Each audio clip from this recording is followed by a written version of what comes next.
शुक्लाम्बरधरम् विष्णुम् शशिवर्णम् चतुर्भुजम् प्रसन्नवदनम् ध्यायेत् सर्वविघ्नोपशान्तये।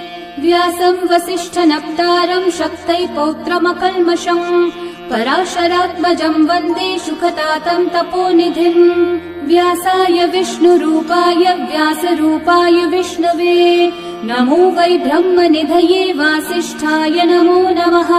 अविकाराय शुद्धाय नित्याय परमात्मने सदैकरूपरूपाय विष्णवे सर्वजिष्णवे।